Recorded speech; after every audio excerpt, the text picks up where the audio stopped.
ఈ బ్రదర్ అనిల్ కుమార్ అనిల్ అని ఈయన వైఎస్ రాజశేఖర రెడ్డి అల్లుడు షర్మిల గారి భర్త అరచేత్తోనే వర్షం ఆపుతాడట ఆయన. అవును, అరచేత్తో ఆగిపో అంటాడు. ఆగిపో వర్షమా అంటే ఆగిపోయిందట. కానీ అదే అన్నాడు, ఈ ఎటువంటి ఇతను కనబడతలేడు, ఆంధ్రాలో తెలంగాణలో మొత్తం వరదలతో కొట్టుకుంటే అంటే ఇది క్రిస్టియన్ ఎవరైతే మారుతున్నారో దయచేసి ఇవన్నీ మీరు ఆలకించండి. మిమ్మల్ని మోసం చేయడానికి ఇట్లాంటి మోసపూరిత వ్యక్తులు విదేశీ డబ్బులకు విదేశీ ఇట్లాంటి అవినీతి గురించి మిమ్మల్ని ప్రలోభపెట్టి మతం మారుస్తున్నారు. నీ మతంలో ఉన్న స్వేచ్ఛ, నీ మతంలో ఉన్న ప్రేమ ప్రపంచంలో ఎక్కడ లేదు. రెండోది ముఖ్యంగా క్రైస్తవులకు మళ్ళీ అదే చెప్తున్నాను. ఇప్పుడు జాన్ పోపల్ గారు చీరలకి వెళ్ళి నడవలేకపోతున్నాడు. ప్రపంచంలో ఉన్న క్రిస్టియన్ కంట్రీలు 160 ఉన్నాయి. ఏ కంట్రీలో ఉన్న ఏ డాక్టర్ పనికి ఎత్తలేడు ఆయన. కానీ ఇక్కడనేమో కాకినాడ దగ్గర మొన్న సమావేశం చూశాను. పుట్టు గుడ్డి పుట్టి కుంటి అట పాపము, చీరలకి వెళ్ళి అలలోయ అంటే లేచి పరిగెడుతున్నది, డ్యాన్స్ చేస్తున్నది. అంటే ఇవన్నీ ఒక జిమ్మిక్స్. అమాయకమైన హిందూ ప్రజలని పేదరికాన్ని సాకుగా చూపి మిమ్మల్ని మతం మారుతున్నారు. దయచేసి ఈ వీడియో చూసిన వాళ్ళు మాత్రం, నేను మీ కొడుకుగా, మీ అన్నగా, మీ ఇంట్లో కుటుంబ సభ్యుడిగా చెప్తున్నా, దయచేసి మీరు ఒక్కసారి మీ పూర్వీకులను తలుచుకోండి. ఏదేమైనా సుమారు ఒక 1000 సంవత్సరాల నుంచి విదేశీ దండయాత్రలు చేసిన, 200 సంవత్సరాలు బ్రిటిష్ రూల్ ఉన్న మతం మారలేదు. 200 సంవత్సరాలు అయినా మీరు చిన్న చిన్న కానుకలకు, ఈ చిన్న చిన్న అల్లలోయలకు, లేకపోతే లేచి డ్యాన్సులు చేసుడు, వాటర్ చల్లంగానే రోగాలు తక్కువ, ఇవన్నీ అబద్ధము, ట్రాష్. మీ ధర్మాన్ని ప్రేమించండి, మీ పూర్వీకులను గౌరవించండి. మీ పూర్వీకుల ఆత్మలు మీ పైనే ఉంటాయి. వాళ్ళు ఏ రకంగా కూడా సంతృప్తి చెందరు, సంతోషపడరు. మీరు దయచేసి ఇక ముందు పోయేవాళ్ళు ముందు ఆగండి. అవన్నీ మోసపూరిత చర్యలు, మోసపూరిత ప్రకటనలు కాదు. పోయిన వాళ్ళు ఉంటే మీ తాత ముత్తాతల ఆత్మలు మళ్ళీ సంతృప్తి చెందాలంటే తిరిగి గర్వాపసి ఆజం. ప్రధానంగా పాస్టర్లంతా కూడా హిందువులాగే ఉన్నప్పటికీ కూడా పేర్లు మార్చేసుకుంటున్నారు. ఉదాహరణకి మహేందర్ అని ఉంటే ఏదో పాల్ అని పెట్టుకుంటున్నారు. ఆయన మతం ఎంత చక్కగా బోధిస్తున్నాడు అని అంటే టార్గెట్ ఓన్లీ మళ్ళీ ముస్లిం సోదరుల దగ్గరికి వెళ్ళాడు. ఈ పాస్టర్ల గురించి చెప్పాలంటే ప్రధానంగా ఏం చెప్తారు? ప్రధానంగా విదేశీ నిధుల వల్ల ప్రభావితమైన వ్యక్తులు. కానీ అందరు పాస్టర్లు నిధులతో నడుస్తాయంటారా? 90%. 10% అక్కడ ఉన్నారు, వాళ్ళు ఏదో కొద్దిగా మమేకమైనరు. అంటే ఇది వాదన లెక్కనే వినిపిస్తుంది, కానీ నిజం కూడా ఉంటుందా ఇందులో? నిజం ఉంటేనే కదా విదేశీ డబ్బులు అందుతూ సుమారు కొన్ని లక్షల ఏవైతే బినామీ ఉన్నాయో దాని మీద ఏ రకంగా మత మార్పిడితో అన్ని ఆపేసినాం కదా. కొట్టుకుంటున్నారు చేప పిల్లలాగా, చెర్లకి వెళ్ళిన చేప పిల్ల కొట్టుకుంటున్నారు. అందుకోసమే చర్చల ప్రేయర్లు చేసుడు, కాంగ్రెస్ కోటేయమనడం. సోనియా గాంధీ మన క్రైస్తవురాలు ఉంది, మన దేశస్తురాలు ఉంది. వాళ్ళు పూజలు చేసేది అక్కడ ఏది చర్చిలలో. వాళ్ళు రోజు ఇప్పుడు ఎలక్షన్స్ రాగానే అదే ప్రేయర్స్. మోడీ గారు రావద్దు అని, మోడీ గారు రావద్దు, బీజేపీ ఉండొద్దు, పరలోకంలో ఉన్న ప్రభువు క్షమించడు, లేదు ఇటలీ దేశస్తులైన సోనియా గారు ఇష్టపడరు మనని ఓటేయకపోతే. ఇట్లాంటి ప్రభావితం చేసి హిందూ జాతి ద్రోహులు, హిందూ ద్రోహులు పాస్టర్లు. చెప్పండి కదా, ఇది అమీర్ చేసేది. దేవుడి గుళ్ళో ఇట్లాంటి ప్రార్థనలా, దేవుడు ముందర ఇట్లాంటి పక్షపాతమా? దేవుడికి అందరికి సమానమే కదా. మా దేవుడికి అయితే అందరికి సమానం. ప్రపంచమంతా సమస్త లోక సుఖినోభవంత్, సర్వేజనో సుఖినోభవంత్ అన్న సనాతన ధర్మం మాది. కాఫిరిగాళ్ళని చంపుతామన్న మతం ఒకటి, మా ప్రపంచంలో ఇంకా మా దేవుడు తప్ప ఇంకో దేవుడు లేనన్న మతం ఒకటి. కానీ తెలుసుకోవాలి ఇవన్నీ. ఒకసారి ఏదో పత్రికలు చదివి యూట్యూబ్లు చూస్తే వచ్చేది కాదు ఇది. దేశంలో అంతో ఇంతో హిందుత్వం భావజాలాలు కలిగిన పార్టీ బీజేపీ. ఈ హిందుత్వంలో జరుగుతున్న అన్యాయం పట్ల బీజేపీ, ఇప్పుడు మీ ప్రభుత్వమే కేంద్రంలో ఉంది, ఎలాంటి చర్యలైనా తీసుకునే పరిస్థితి ఉందా? ఎందుకంటే ఈ దేశమే ముక్కలైందే హిందూ ముస్లిం వల్ల.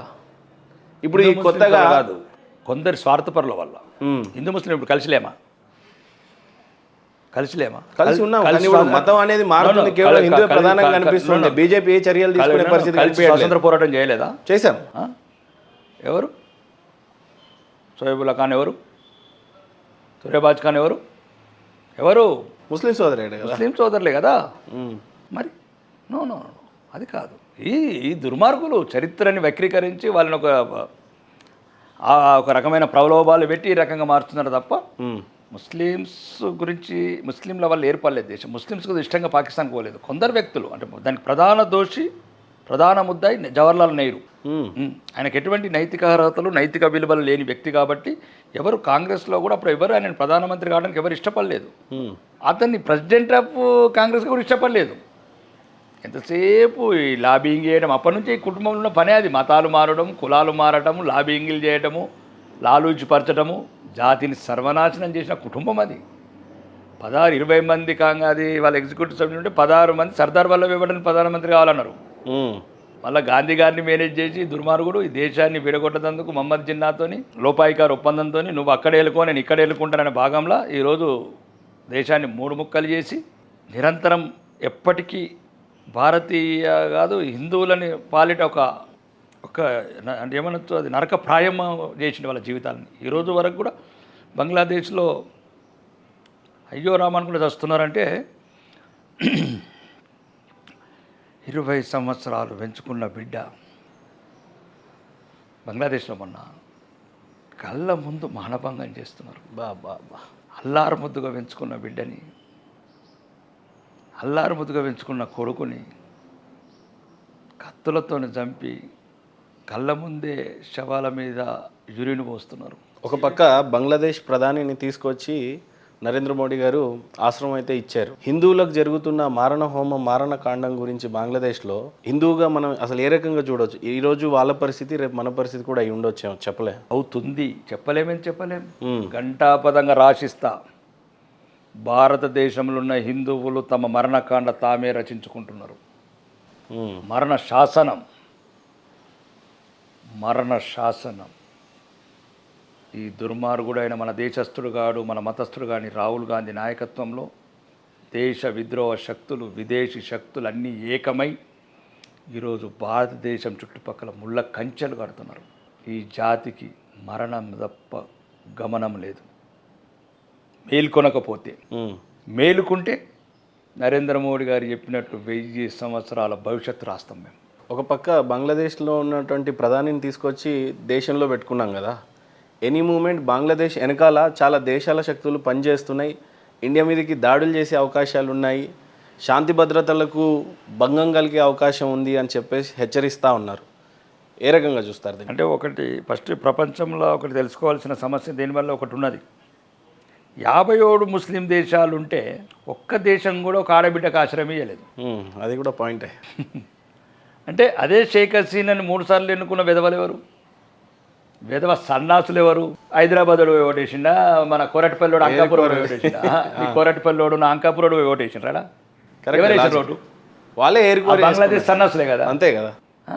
కనీసం కృతజ్ఞతలు జాతి విధవలు పానాలు కోల్పోయి, దేశ సంపత్తు కోల్పోయి, దేశాన్ని వాళ్ళ మొత్తం కాపాడి దేశాన్ని ఏర్పరిచిన జాతి మనది, హిందూ జాతి.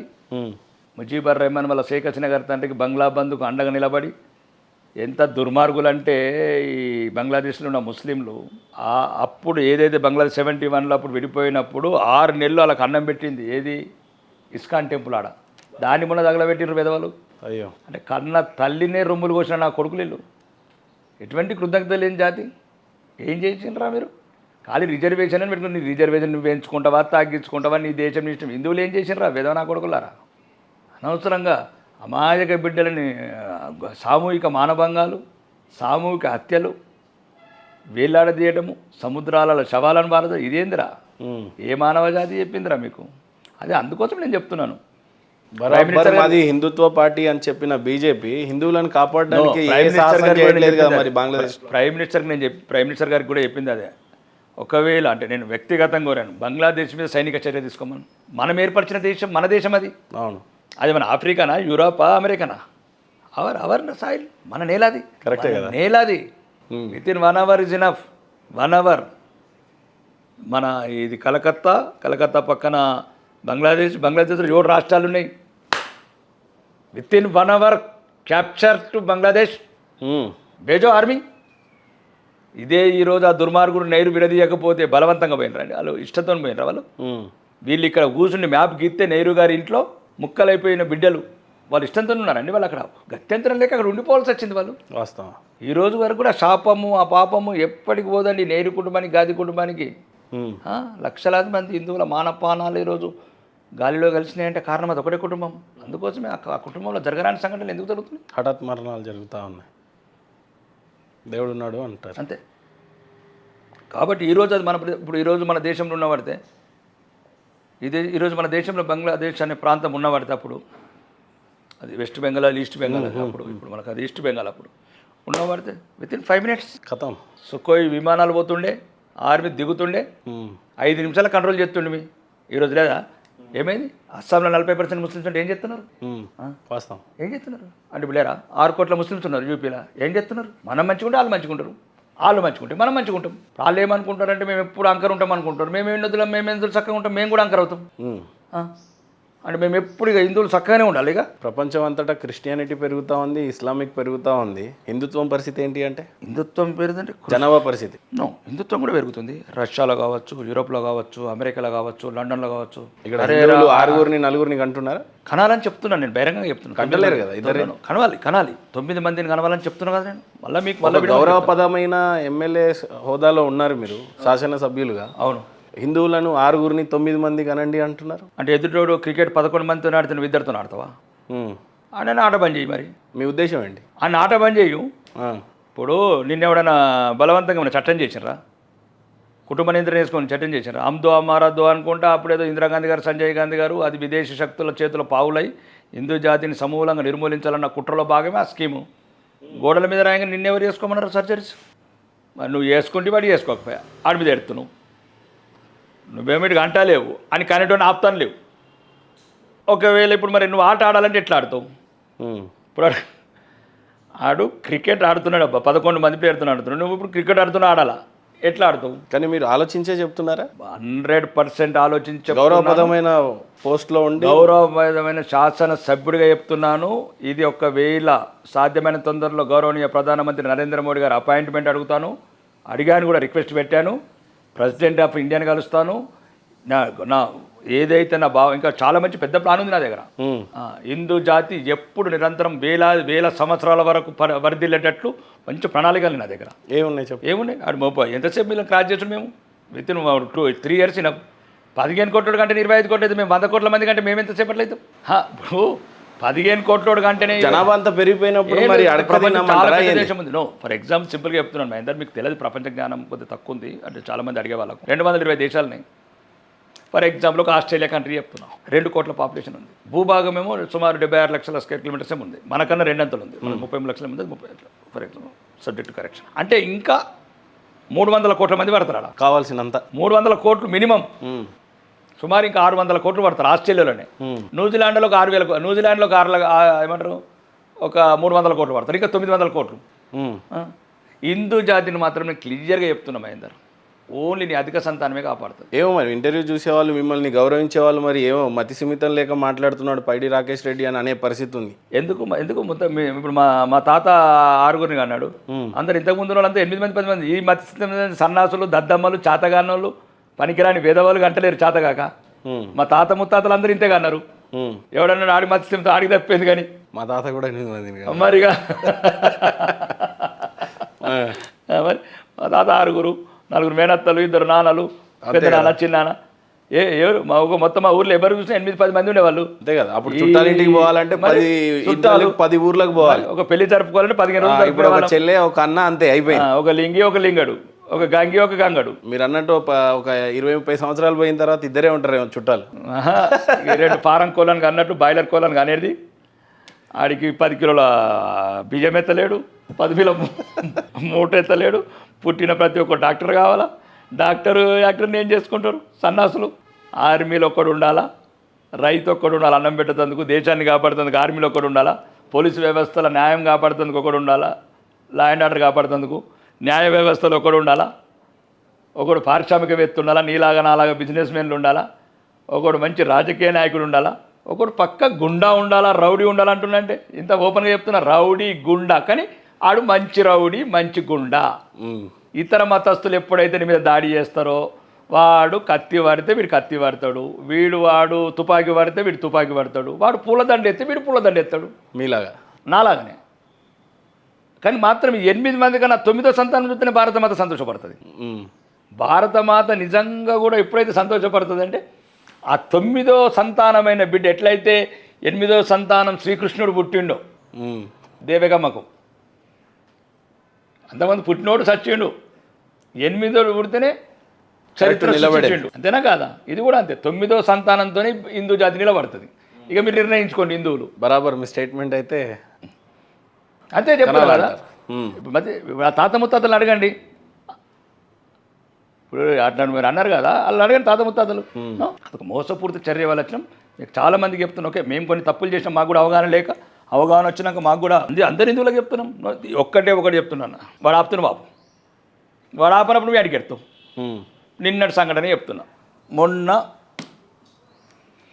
10 లక్షల మంది వినాయక నిమజ్జనంలో పాల్గొన్నాం. మ్మ్. ఎక్కడన్నా ఒక అపశృతి జరిగిందా? లేదు. ఒక్క ముస్లిం క్రిస్టియన్ ఇళ్ళ మీద రాళ్ళు కొట్టినారు మన వాళ్ళు. లేదు.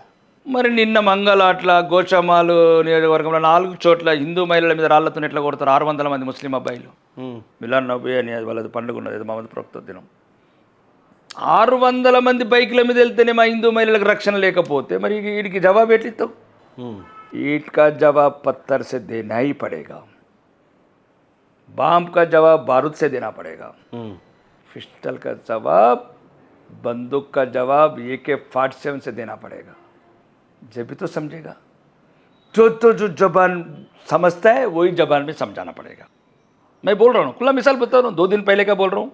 2 दिन पहले जो विनायक निमज्जन हुआ था, जो पूरा शहर में 10 लाख जो भक्तों ने निमज्जन किया था, कहीं पर एक छोटा सा हादसा नहीं हुआ. लेकिन कल एक 500 मुसलमान लड़का लोग जो बाइक में 3-4 बैठ के तो हिंदुओं के घरों के ऊपर पत्थर डालते, हिंदुओं का औरत को ऊपर पानी डालते, पत्थर से मारते. क्या यही है क्या तुम्हारा को जो सिखाया? कुरान तालीम इसी में यही सिखाया है क्या तुम्हारा को? 5 वक्त का नमाज पढ़ रहे वही सिखाया है क्या तुम्हारा बड़े लोग, तुम्हारा उजुर्बा लोग? यही सिखाया है क्या हमें हिंदुओं को मारने के लिए, हिंदुओं को ऊपर भड़काने के लिए, हिंदुओं का औरत जैसा नपुंसक, जैसा राजा सिंह बोला नपुंसक जैसे हिंदू औरत के ऊपर कोई ऐसा जुल्म करते क्या? नहीं. आपका घर में माँ बहन नहीं है? आपका माँ बहन हमारा माँ बहन है, हम इतना इज्जत देते? इसका जवाब तो मैं बोल रहा हूँ. इसको जो भाषा में समझेगा वही भाषा में समझाना पड़ेगा. तो ऐसा नहीं समझते लोग. जवाब वही है, ईंट का जवाब पत्थर.